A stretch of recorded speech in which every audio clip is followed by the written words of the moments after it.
Bonjour à tous, bienvenue dans La foi en débat. Ce week-end s'est clos à Rome la grande réflexion sur la gouvernance de l'Église catholique, baptisée Synode sur la synodalité. Un travail de 3 ans qui a mis à contribution toute l'Église universelle pour aboutir ce mois d'octobre à la conclusion et les résultats finaux qui donnent de nouvelles orientations sur la gouvernance de l'Église. Disons-le d'emblée, la grande révolution souhaitée par les uns, redoutée par les autres, n'aura pas eu lieu et pourtant, des questions très novatrices ont été soulevées et des possibilités nouvelles sont ouvertes, comme l'accès au diaconat féminin, la distribution de certains sacrements par des laïcs ou une plus grande autonomie pour les églises locales, y compris en matière de liturgie. On débriefe tout cela avec 2 curés d'églises locales en Maine-et-Loire. Bienvenue dans La foi en débat.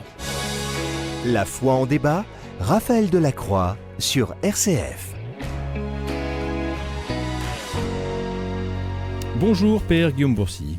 Bonjour Raphaël Delacroix. Bonjour et merci d'être avec nous. Vous êtes le curé de Chalonnes-sur-Loire. Bonjour Père Antoine Meunier. Bonjour Raphaël, bonjour Guillaume. Merci d'être là, curé à Saint-Antoine-Saint-Serge à Angers. Alors c'est intéressant de vous entendre. On a des théologiens, des canonistes qui vont commenter à loisir ce synode. Aujourd'hui, on donne la parole à des pasteurs de terrain et c'est à ce titre que vous vous exprimez aujourd'hui. Alors, Père Guillaume, je disais en introduction, finalement, on s'est dit, on a eu peur, on a souhaité que ce soit le grand soir de l'Église. Finalement, c'est pas ce qui se passe. Il n'y a pas une grande révolution qui se passe avec ce texte. Il n'y a pas de grande révolution parce que c'est dans la continuité de ce que vit l'Église. C'est sous l'inspiration de l'Esprit Saint, donc l'Église ne peut pas changer du tout au tout juste avec un synode. C'est dommage ? Non, c'est très bien. Père Antoine, c'est pas la grande révolution ? C'est pas la grande révolution, c'est-à-dire qu'en fait, je crois qu'il y a eu 2 synodes. Comme il y avait eu 2 conciles Vatican II, il y a eu le synode qui s'est passé à Rome, à huis clos, avec le Saint-Père, et puis il y a eu le synode des médias et des sphères d'influence qui voulaient une révolution. Et donc, les échos qu'on a eus, ce n'est pas du tout la volonté du Saint-Père, voilà, et c'est pas du tout les échanges du synode. Bon, maintenant on a un texte en tout cas. Oui, et je rappelle, l'objectif du synode, le synode n'est pas là pour conseiller l'Église, il est là pour conseiller le pape. C'est-à-dire que les orientations qui sont données par le synode, elles sont là pour conseiller le pape. C'est pas le synode pour toute l'Église, c'est le synode romain du Saint-Père. Ok, alors il y a une chose particulière à ce texte. Il y a la tradition que le pape, après un synode, publie une exhortation apostolique. En gros, il reprend à son compte une partie, toute ou partie en tout cas, de ce qu'ont proposé les pères synodaux. Là, il a choisi de ne pas le faire. Il a dit, en gros, moi, le texte, je le prends tel quel, il est parfait, j'y touche rien, j'ai pas besoin de faire une exhortation apostolique. Donc, ça lui donne une portée forte, finalement, à ce texte, Père Guillaume. Oui et non, dans le sens où quand le pape fait une exhortation apostolique, il vient de sortir une encyclique. Une encyclique, c'est à l'adresse de tous les hommes et femmes de ce monde, chrétiens et non chrétiens. Une exhortation apostolique, c'est à l'adresse des catholiques. Et quand le pape il écrit une exhortation apostolique, c'est qu'il veut prendre des décisions pour l'Église. Le fait qu'il décide qu'il n'y aura pas d'exhortation apostolique post-synodale, ça veut dire qu'il n'y a pas encore de décisions qui sont maturées. Il y a des orientations dans ce texte, et le pape les a reçues. Je l'ai compris différemment. Et dans la plupart des points, on dit il va falloir poursuivre la réflexion. D'accord. Moi, j'ai compris un peu différemment. C'est tellement bien ce que vous avez sorti en fait de tous nos travaux que j'ai pas besoin d'y ajouter mon propre coup de stylo. C'est très très bien. Je le prends tel quel, les amis. C'est valable. Dès maintenant, allons-y, quoi, Père Antoine. Et oui, et vous voyez, c'est pour ça que moi je suis complètement perdu face à cette synodalité synode, c'est-à-dire qu'on peut tenir la position de Guillaume et tenir la vôtre en même temps. Les deux fonctionnent. Les deux fonctionnent. Et en fait, ça veut dire qu'on navigue à vue dans un brouillard, on ne sait pas comment on avance avec cette histoire. Il faut revenir à ce que disait le Père Antoine, c'est le synode des évêques est là pour conseiller le pape. Donc le pape reçoit les conseils, et le moment venu, s'il le juge bon, il prendra des décisions. Ok, très bien. Vous voyez, pour continuer sur cette question du synode, le synode est là pour conseiller le pape de manière extraordinaire sur une question particulière. Et là, le pape pense un nouveau concept avec d'autres, la synodalité, qui est une manière non plus extraordinaire mais ordinaire de gouverner l'Église. C'est un truc complètement nouveau, sorti de leur imagination, qui est peut-être une bonne chose, mais qui n'est pas en lien avec l'écriture et la tradition. Et donc ça ajoute encore beaucoup de flou, cette histoire de la synodalité. C'est une question de gouvernance qui n'a jamais été connue dans l'Église. Oui et non. Et puis peut-être que les choses changent. Hein, oui, non, mais que les choses changent, c'est une bonne idée. Vous voyez bien qu'il y a un besoin, on a beaucoup parlé, on va en parler dans un instant, on va rentrer dans le détail, mais que tous les pouvoirs soient concentrés à Rome, sur un seul homme, sur l'évêque, sur le prêtre, on voit bien que ça aujourd'hui, mais vous avez raison, battu en brèche. Vous avez raison, sauf que le contraire de l'autoritarisme, c'est pas la synodalité. On peut avoir une synodalité extrêmement autoritaire. Si l'Assemblée décide de manière unilatérale de plein de choses. On va voir en débat qu'il y a des choses extrêmement autoritaires qui se sont passées dans ce synode.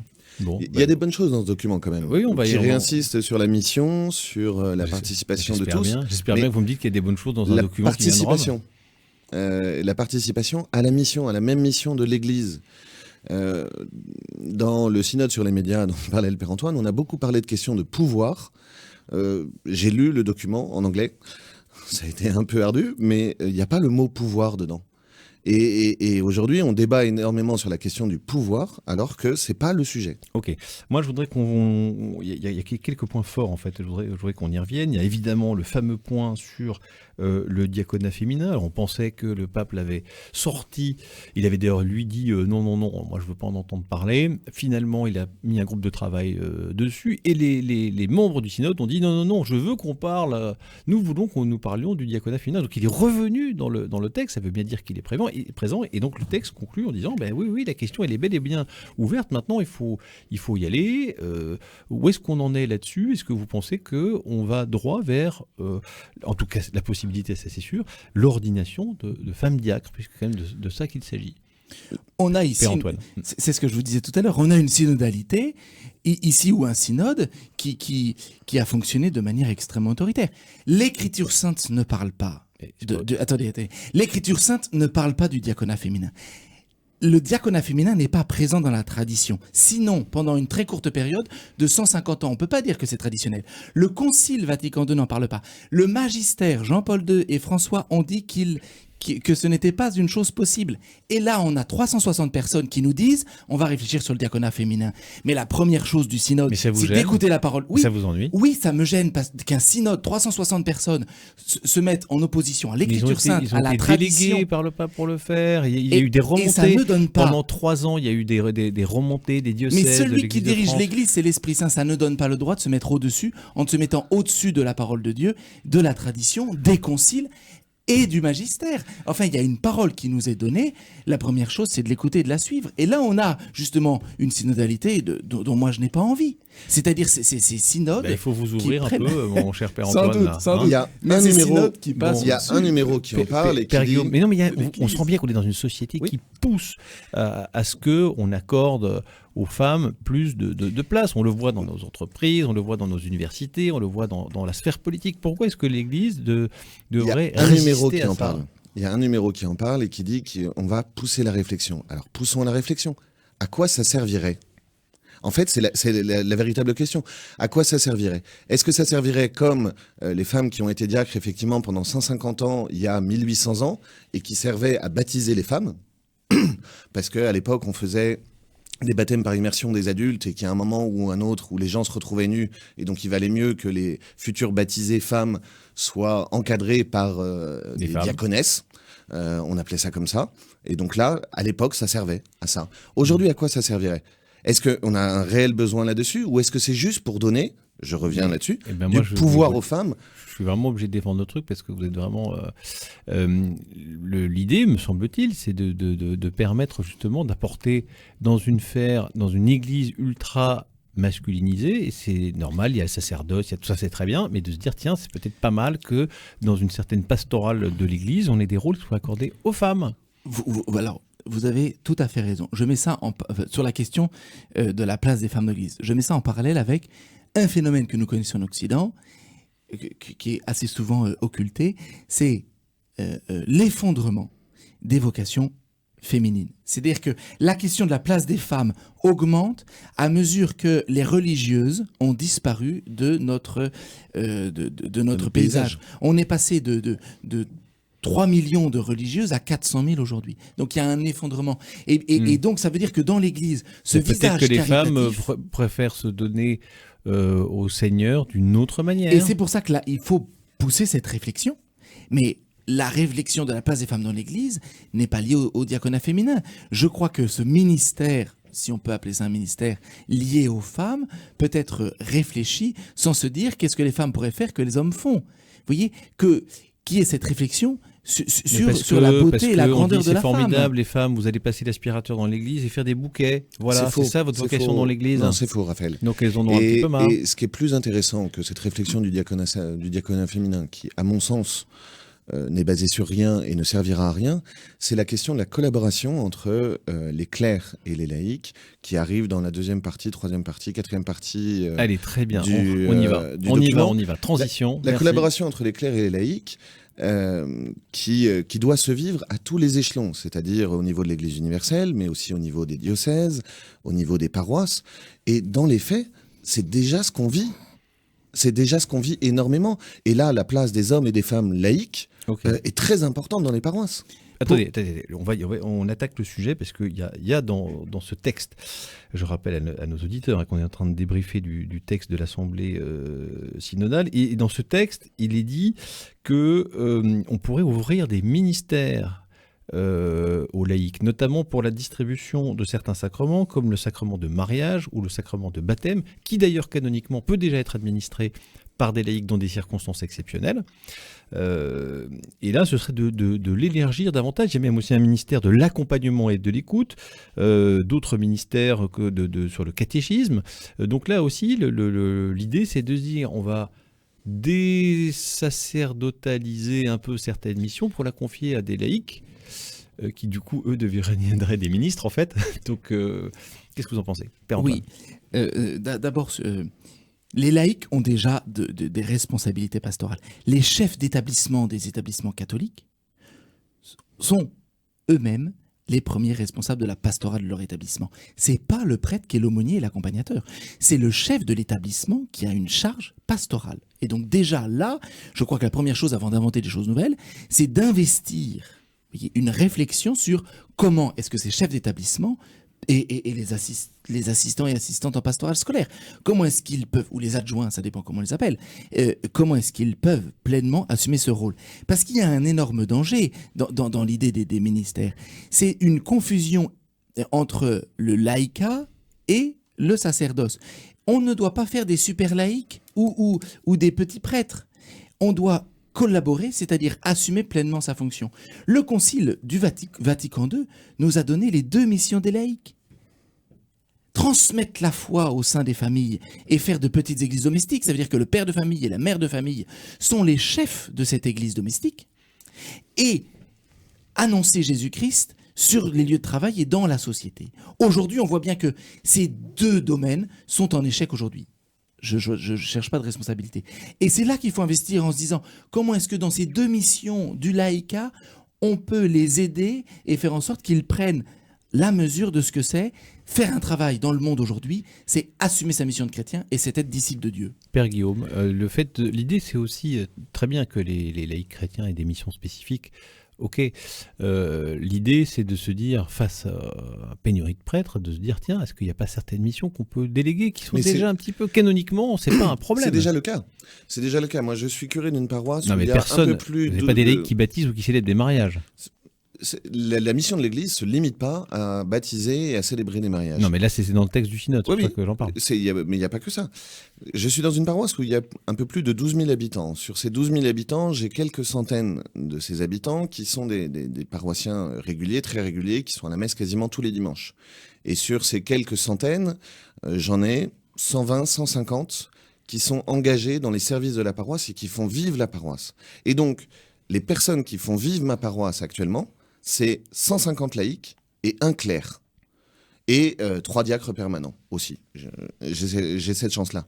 Et ces 150 laïcs qui sont efficaces... d'avoir des diacres permanents. Et c'est des diacres, c'est pas des laïcs lambda, c'est des diacres qui ont été ordonnés. Ils sont efficaces, ils sont pour la plupart compétents dans dans leur mission qu'ils ont reçue, etc., etc.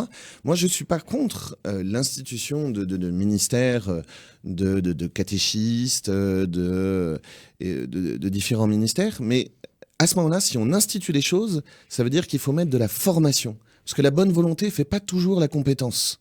Et donc, il va falloir que ces laïcs acceptent de prendre le temps d'aller se former. Ok, on marque une petite pause et on continue à parler de la place des ministres de notre Église dans un instant. La foi en débat sur RCF. Et on débrief du synode avec le père Guillaume Bourcy, curé à Chalonnes, et le père Antoine Meunier, curé à Saint-Serge, à Angers. On parle notamment donc de ce texte, de la conclusion qui est sorti ce week-end, ce 27 octobre à Rome. Et il y a dans ce texte, on en parle à l'instant, l'institution de nouveaux ministères pour des laïcs. Père Antoine, la question que je me suis posée sur ce cas particulier, c'est de se dire, nous connaissons le pape François et son combat contre le cléricalisme. Et est-ce que là, en instituant des ministères pour des laïcs, est-ce qu'on n'est pas en train de cléricaliser le laïcat ? Mais vous avez tout à fait raison. Et en fait, il y a le risque d'une confusion entre ce qu'est le clerc et ce que c'est le laïc. Si le clerc joue au laïc et le laïc joue au clerc, on n'a plus ni clerc ni laïc. Et donc il y a un vrai danger derrière. Il faut bien réfléchir à ce qu'on entend par ministère. Bien sûr que les laïcs doivent avoir des missions dans l'Église. Vous voyez, j'en ai cité certaines. Un chef d'établissement a un rôle pastoral. Voilà, on pourrait imaginer la même chose dans certaines cliniques privées, voilà, et catholiques, où le directeur de la clinique a aussi cette mission pastorale bien plus que l'aumônier. Dans les aumôneries pénitentiaires ou dans les aumôneries d'hôpitaux et les cliniques, les aumôniers sont des laïcs et le prêtre est là comme un référent. Donc on a déjà ces ministères. C'est pas la peine d'essayer d'inventer des choses qui vont emmener de la confusion. Regardons d'abord ce qui se fait et consolidons déjà ce qui se fait, qui sont déjà des très belles missions. Et pour la question du baptême et du mariage, en pastoral, je le vois bien, le réflexe de ces gens de périphérie qui viennent voir l'église, ils ont envie de rencontrer un prêtre. Des chrétiens aussi, mais aussi un prêtre. C'est-à-dire que si en les mariant, on leur dit vous serez mariés par un laïc, ils sont préparés par des laïcs. Préparés par des laïcs et mariés par un laïc, c'est ce que propose le synode. Et cette relation avec l'église va en souffrir parce qu'on ne rencontre pas tout ce qu'est l'église, à savoir laïc et prêtre. Et donc dans cette préparation mariage et préparation baptême, nécessairement, c'est riche qu'il y ait les deux. On va perdre une richesse. Il est vrai que, on m'a raconté, quelqu'un qui s'occupe de funérailles dans une paroisse dit que souvent on a des familles qui sont un peu éloignées de l'église qui disent oui, mais nous on veut le curé, alors qu'ils sont même pas très pratiquants. Et il y a aussi cette image derrière, on est un peu éloigné de l'église, on a envie que les quelques sacrements auxquels on est encore accroché entre guillemets, on est le bon acteur du sujet, quoi. Oui, il y a une vieille charge symbolique de se dire si on n'a pas le curé, c'est pas un vrai truc. Mais bon, c'est un sujet hors sol parce que l'époque est différente. Oui, mais on voit bien que la pastorale du deuil, on voit bien que ça fonctionne quand même pas mal avec les laïcs. Du ministère des laïcs et des ministères qu'on pourrait confier des laïcs, je pense aussi qu'il faut prendre un peu de hauteur. C'est-à-dire que ce document, il est pour l'Église universelle, pas seulement pour l'Église qui est en France. Mais nous faisons partie de l'Église universelle. Oui. Et en fait, il y a beaucoup de questions qui sont là, qui, pour moi, sont plutôt des questions à destination des pays, des pays qu'on appelle des pays de mission, où l'Église n'est pas aussi présente. Mais on est un pays de mission. L'Église n'est pas aussi présente qu'elle n'est aujourd'hui en France. Le maillage n'est pas le même, les institutions ne sont pas les mêmes. Aujourd'hui, partout où vous allez, même si on est moins nombreux, il y a bien des paroisses partout. Je suis pas d'accord avec ça. Enfin, pardon. Mais un texte pour l'Église universelle, c'est pour l'Église universelle. S'il fallait s'adresser à certaines églises, en particulier dans le territoire, le pape irait s'adresser à ces églises-là en leur disant voilà ce que je vous propose. Mais là, ça s'accorde à tout, ça s'applique à tout le monde. Pour la question des ministères, voyez-vous, vous parlez des deuils. J'ai une très belle équipe à Saint-Antoine-Saint-Serge qui s'occupe aussi des deuils, mais il faut regarder ça sous le prisme de la mission. Nous, catholiques pratiquants, aurons un prêtre à leur sépulture parce qu'on connaît les familles et donc par amitié, on va y être. ceux qui auront des laïcs sont justement les chrétiens qui ne connaissent pas directement le prêtre. Et donc, ce sont les chrétiens de périphérie. Vous voyez, on ne peut pas d'un côté dire aux prêtres « allez aux périphéries », et lorsque les périphéries viennent à l'église, se dire « ah ben non, je ne vais pas être là pour vous ». Vous voyez, ça veut dire que... Du coup, on fait comment ? On essaie de bricoler des trucs. On essaie d'être partout ? Alors, on essaie d'être partout. Mais justement, Non, le synode, c'est ça, que le prêtre arrête d'être partout. C'est justement un danger. Le prêtre doit être dans la mission. Et donc, c'est pas retirer aux laïcs cette charge de s'occuper des sépultures, mais c'est pouvoir que les prêtres soient aussi présents dans ces sépultures des périphéries. Parce que ça va toucher les gens. Nous, ça va transformer notre cœur de prêtre à rencontrer des gens qui sont à l'extérieur de l'église et de voir comment est-ce qu'ils réfléchissent et qu'ils sont en relation avec Dieu. Avec des laïcs pour avoir une vision globale de ce qu'est l'église pour ces gens des périphéries. Notre objectif de prêtre, c'est d'aller aux périphéries. Quand les périphéries sonnent à la porte, il faut qu'on soit là. Soyons simples sur cette question. Moi, j'ai une très bonne équipe aussi d'accompagnement des funérailles. Et très simplement, quand des funérailles se présentent, sur la paroisse, que des gens demandent à être enterrés à l'église, ça va dépendre de la disponibilité. Ma disponibilité ou la disponibilité des laïcs qui conduisent les funérailles. Et en fonction, on va proposer que ce soit moi ou que ce soit un tel ou une telle qui va conduire les funérailles en fonction des disponibilités de chacun. Père Antoine. J'ajoute une chose. C'est pas parce qu'on est plus capable que les laïcs. C'est pas une question de capacité. Le prêtre n'est pas meilleur que les laïcs. La présence du prêtre est importante pour la représentation qu'il a. C'est-à-dire, il représente le Christ parce qu'il a donné sa vie pour le Christ. D'accord. On n'est pas plus capable. Des laïcs, il faut que nous. Bon, en gros, ce que vous me dites là, il faut que rien ne change, quoi. C'est-à-dire que c'est pas ce que j'ai dit. C'est pas ce que j'ai dit. Moi, c'est ce que je comprends. C'est-à-dire que attendez, la place des femmes dans l'église, Raphaël, finalement, c'est pas si mal. Raphaël. La place des laïcs, aujourd'hui, c'est pas si mal. Donc, on change rien. C'est ce que j'ai voulu dire quand c'était un document sur l'église universelle. C'est que ça va parler à l'universalité de l'église. Mais nous, on en a besoin dans notre église à nous. J'y arrive. Dans la réalité des faits, il y a un encouragement. Moi, à lire ce document, j'ai été encouragé sur un certain nombre de choses que l'on vit déjà chez nous, dans notre église qui est à Angers, dans l'église qui est en France. Par exemple, il y a toute une partie sur la question de la collaboration et des conseils.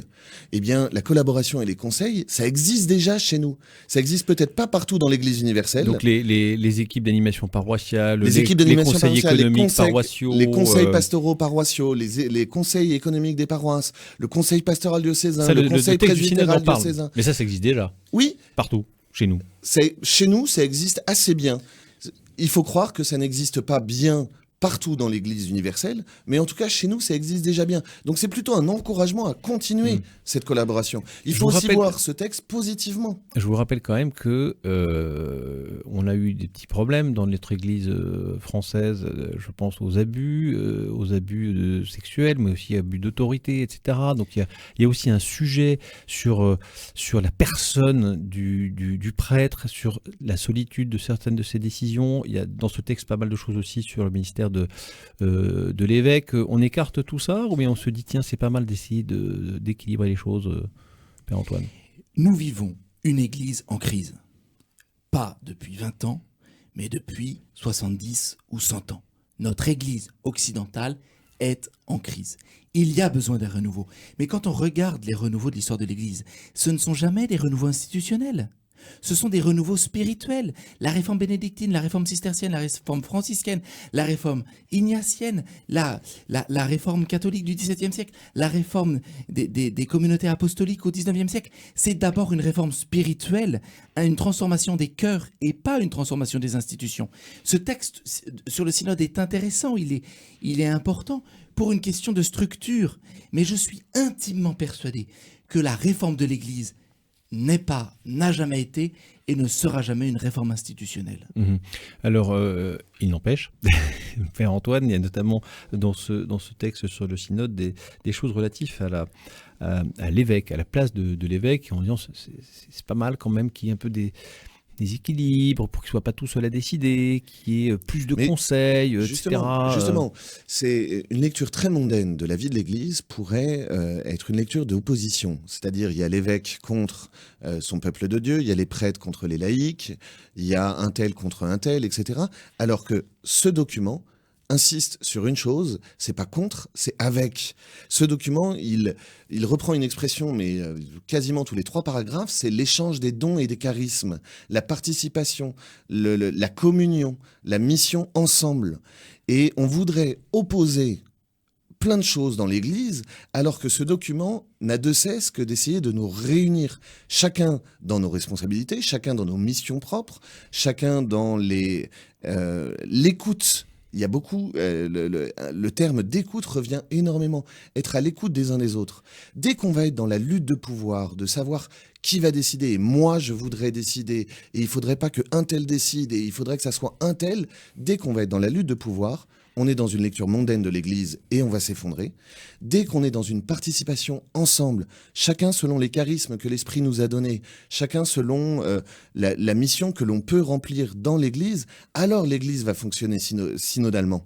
Le Père Antoine le dit, la réforme de l'Église, elle vient par le spirituel, elle vient pas par l'organisationnel. Oui, on est des êtres incarnés aussi, donc il y a des moments où il faut prendre des moyens concrets pour la gouvernance de l'Église. Pour la question des évêques, vous avez tout à fait raison. Et les pistes de ce synode sont extrêmement intéressantes. Et à tout niveau de l'Église, ce sont des choses à mettre en place. Ce principe des conseils. Mais ce n'est pas une nouveauté dans l'Église. Techniquement, pendant 1800 ans ou 2000 ans, c'est ce qu'on a fait.